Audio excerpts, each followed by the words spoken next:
अस्सलामुअलैकुम नाजरीन, मैं हूं आपका दोस्त ताहिर अब्बास और आप देख रहे हैं एक्ट्रो मुस्लिम YT। आज हमारे साथ बतौर मेहमान हाजिर है अब्दुल्ला साहब। आज हम उनसे सुनेंगे आयतुल कुर्सी की फजीलत। जी तो अब्दुल्ला साहब, बात शुरू करते हैं। जी ज़रूर। ये सूरत अल-बकरा की आयत है। ये तीसरे पारे के आगाज़ में ही आपको मिल जाएगी। ये कुरान की सबसे अजीम आयत है। ये मैं अपनी तरफ से नहीं कह रहा, बल्कि रसूल अकरम सल्लल्लाहु अलैहि वसल्लम का फरमान है। हज़रत अबी बिन काब रज़ी अल्लाह ताला अन्हु ने कहा कि रसूल अल्लाह सल्लल्लाहु अलैहि वसल्लम ने उनसे पूछा, ए अबू मंज़ा, तुम्हें किताब अल्लाह में से सबसे अजीम आयत कौन सी याद है? मैंने अर्ज़ किया, अल्लाह और उसके रसूल बेहतर जानते हैं।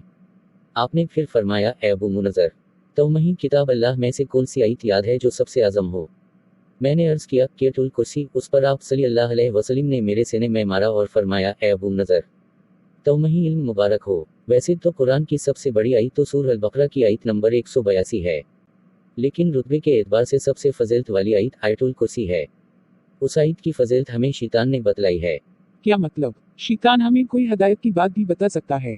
जी बिल्कुल। अगर मैं आपसे कहूं कि आयतुल कुर्सी की फजीलत हमें शैतान ने बताई है और नबी करीम सल्लल्लाहु अलैहि वसल्लम ने उस तस्दीक भी की है, तो क्या आप मानेंगे? जी जरूर। अगर आप सही अलासनाद अहादीस की रोशनी में बात करेंगे तो हम जरूर अपनी असलाह करेंगे। सही बुखारी में हदीस है कि हज़रत अबू हुरैरा रज़ी अल्लाह अन्हु ने बयान किया कि रसूल अल्लाह सल्लल्लाहु अलैहि वसल्लम ने मुझे रमज़ान की ज़िकात की हिफाजत पर मुकर्रर फरमाया। रात में एक शख्स अचानक मेरे पास आया और गले में से लब भर भर कर अट्ठाने लगा। मैंने इसे पकड़ लिया और कहा कि कसम अल्लाह की, मैं तुझे रसूल अल्लाह सल्लल्लाहु अलैहि वसल्लम की खिदमत में ले चलूंगा। उस पर उसने कहा कि अल्लाह की कसम, मैं बहुत मोहताज हूँ, मेरे बाल बचे हैं और मैं सख्त ज़रूरतमंद हूँ। अबू हुरैरा रज़ी अल्लाह अन्हु ने कहा, उसके इजहार माजरत पर मैंने इसे छोड़ दिया। सुबह हुई तो रसूल अल्लाह सल्लल्लाहु अलैहि वसल्लम ने मुझसे पूछा, ए अबू हुरैरा, गुज़श्ता रात तुम्हारे काडी ने कहा किया था? मैंने कहा, या रसूल अल्लाह, उसने सख्त ज़रूरत और बाल बच्चों का रोना रोया, इसलिए मुझे उस पर रहम आ गया और मैंने इसे छोड़ दिया। आप सल्लल्लाहु अलैहि वसल्लम ने फरमाया कि वो तुमसे झूठ बोल कर गया है, अभी वो फिर आएगा। रसूल अल्लाह सल्लल्लाहु अलैहि वसल्लम के उस फरमाने की वजह से मुझको यकीन था कि वो फिर ज़रूर आएगा, इसलिए मैं उसकी ताक में लगा रहा। और जब वो दूसरी रात आके फिर गल्ला उठाने लगा तो मैंने इसे फिर पकड़ा और कहा कि तुझे रसूल अल्लाह सल्लल्लाहु अलैहि वसल्लम की खिदमत में हाजिर करूंगा, लेकिन अब भी उसकी वही इल्तिजा थी कि मुझे छोड़ दे, मैं मोहताज हूँ, बाल बच्चों का बोझ मेरे सर पर है, अब मैं कभी ना आऊँगा। मुझे रहम आ गया और मैंने इसे फिर छोड़ दिया। सुबह हुई तो रसूल अल्लाह सल्लल्लाहु अलैहि वसल्लम ने फरमाया, ए अबू हुरैरा, तुम्हारे काडी ने क्या कहा? मैंने कहा, या रसूल अल्लाह, उसने फिर इसी सख्त ज़रूरत और बाल बच्चों का रोना रोया, जिस पर मुझे रहम आ गया, इसलिए मैंने इसे छोड़ दिया।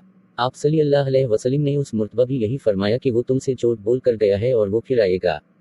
तीसरी मुर्तबा मैं फिर उसके इंतजार में था कि उसने फिर तीसरी रात आकर गल्ला उठाना शुरू किया, तो मैंने इसे पकड़ लिया और कहा कि तुझे रसूल अल्लाह सल्लल्लाहु अलैहि वसल्लम की खिदमत में पहुंचाना अब जरूरी हो गया है। ये तीसरा मौका है। हर मुर्तबा तुम यकीन दिलाते रहे कि फिर नहीं आओगे, लेकिन तुम बाज नहीं आए। उसने कहा कि उस मुर्तबा मुझे छोड़ दे तो मैं तुम्हें ऐसे चंद कलमात सखा दूंगा जिससे अल्लाह ताला तुम्हें फायदा पहुंचाएगा। मैंने पूछा, वो कलमात क्या हैं? उसने कहा, जब तुम अपने बिस्तर पर लेटने लगो तो आयतुल कुर्सी पूरी पढ़ लिया करो। एक नगरा फरिश्ता अल्लाह ताला की तरफ से बराबर तुम्हारी हिफाजत करता रहेगा और सुबह तक शैतान तुम्हारे पास भी नहीं आ सकेगा। उस मुर्तबा भी फिर मैंने इसे छोड़ दिया। सुबह हुई तो रसूल अल्लाह सल्लल्लाहु अलैहि वसल्लम ने दरियाफ्त फरमाया, गुज़श्ता रात तुम्हारे कैदी ने तुमसे क्या मामला किया?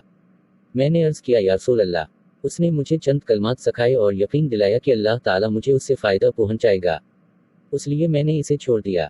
आपने दरियाफ्त किया कि वो कलमात क्या हैं? मैंने अर्ज़ किया कि उसने बताया था कि जब बिस्तर पर लेटो तो आयतुल कुर्सी पढ़ लो, शुरू से आखिर तक। उसने मुझसे ये भी कहा कि अल्लाह ताला की तरफ से तुम पर उसके पढ़ने से एक नगरा फरिश्ता मुकर्रर रहेगा और सुबह तक शैतान तुम्हारे करीब भी नहीं आ सकेगा। सहाबा खैर को सबसे आगे बढ़कर लेने वाले थे। नबी करीम सल्लल्लाहु अलैहि वसल्लम ने उनकी ये बात सुनकर फरमाया कि अगरचा वो छोटा था, लेकिन तुमसे ये बात सच कह गया है।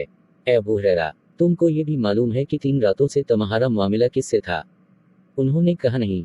नबी करीम सल्लल्लाहु अलैहि वसल्लम ने फरमाया कि वो शैतान था। उस हदीस से मालूम हुआ कि अगर हम बात शैतान भी करें तो इसे कबूल करो, लेकिन हम आजकल फ़रक़ावारीत में इतना गुस्से पड़े हैं कि हम बात अगर मुखालिफ फ़रक़े के लोग करें तो वो भी नहीं कबूल करते। जी बहुत खूब, बहुत अच्छी बात की। अच्छा तो नाज़रीन, हमें चाहिए इजाज़त, बहुत जल्द मुलाकात होगी इंशाअल्लाह।